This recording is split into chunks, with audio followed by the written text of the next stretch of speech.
నమస్కారం welcome to S4 media Andhra Pradesh Shirdi Saibaba మందిరంగా పేర్కొనబడ్డ Vijayawada Mutyalampadu Shirdi Saibaba మందిరంలో మనం ఇప్పుడు ఉన్నాం.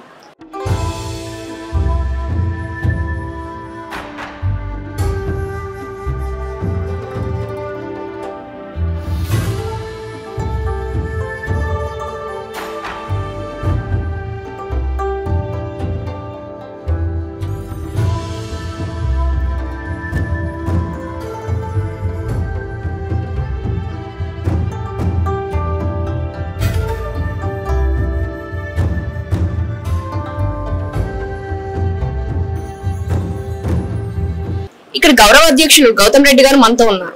ఆయన అడిగి గుడి గురించి మనం తెలుసుకుందాం ప్రయత్నం చేద్దాం. ఆంధ్ర షిరిడిగా పేరుగాంచినటువంటి ఈ బాబా మందిరం ముత్యాలంపాడు సాయిబాబా మందిరం ప్రపంచంలోనే ఏ స్థాయిలో అయినా కానీ కూడా ఎవరు కూడా చేయనటువంటి కార్యక్రమాలన్నీ కూడా ఇక్కడ చేయటం అనేటువంటి జరుగుతుంది. ముఖ్యంగా పిల్లలందరికీ కూడా చదువులు చెప్పించాలనేటువంటి ఉద్దేశంతో మేము ఈ కార్యక్రమం తీసుకున్నాం. అది కాకుండా గతంలో ఒక 25 మంది మాత్రమే సెలెక్ట్ చేసి చదివిస్తే ఫారిన్ లో కూడా ఇప్పుడు ఉద్యోగాలు చేస్తా ఉన్నారు. అలా కాదని బాబా గారి ప్రసాదం అందరికీ అందాలని లక్షలాది రూపాయలన్నీ కూడా మున్సిపల్ స్కూల్స్ లో చదువుతున్నటువంటి పిల్లలందరికీ కూడా ఇది కట్టడం అనేటువంటి జరిగింది.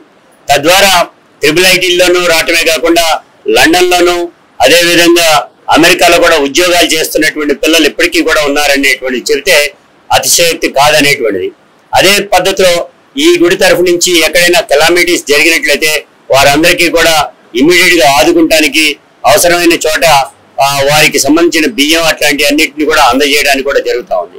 ఎక్కడ ఈ ప్రాంతంలో లేనటువంటి పద్ధతిలో నిత్యాన్నదాన పథకాన్ని ప్రారంభించి చిన్నజీఆర్ స్వామి గారు చేతుల మీదుగా ప్రారంభించినటువంటి ఈ కార్యక్రమాన్ని నిరాకంఠంగా జరగటమే కాకుండా కోవిడ్ టైంలో ఎక్కడ ఎవరు కూడా భోజనం పెట్టకపోయినప్పటికీ కూడా ఇక్కడ 80,000 మంది పైచిలకు కూడా అన్ని రోజుల పాటు కూడా ఇవ్వటం అనేటువంటిది భోజన వసతి కల్పించడం అనేటువంటి జరిగింది.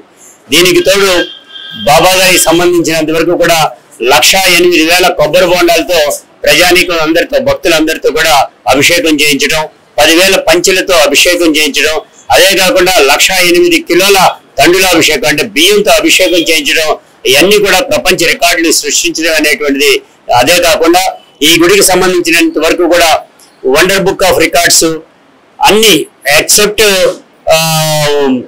గిన్నీస్ బుక్ తప్ప తతిమ అన్ని రికార్డ్స్ ని కూడా ఈ గుడి సాధించింది అనేటువంటి కారణం ఇక్కడ ఉండేటువంటి భక్తజనం యావత్తు కూడా ఈ గుడిని ఆదరిస్తున్నారు, గుడిలో జరిగేటువంటి కార్యక్రమాలని అందరూ ప్రోత్సహిస్తున్నారు అనేటువంటి కూడా తెలియజేస్తూ బాబా గారి ఆశీస్సులు మాత్రం అందరికీ ఉండాలని అందరికీ ఉంటాయి అనేటువంటిది కూడా నేను కోరుకుంటూ ఈ పిల్లలందరూ కూడా మంచి ఉన్నత స్థితిలోకి రావాలని కూడా కోరుకుంటాను.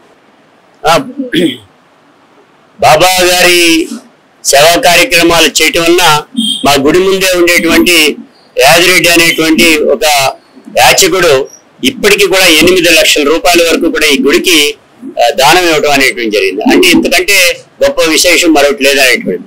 దానికి తోడు ఆవులన్నింటినీ కూడా గోశాలను ఏర్పాటు చేయడం అనేది జరిగింది. తద్వారా సేవా కార్యక్రమాలకు సంబంధించినంత వరకు కూడా పూర్తి స్థాయిలో అన్నింటినీ కూడా అందిపుచ్చుకోవడం అనేటువంటి జరుగుతూ ఉంది.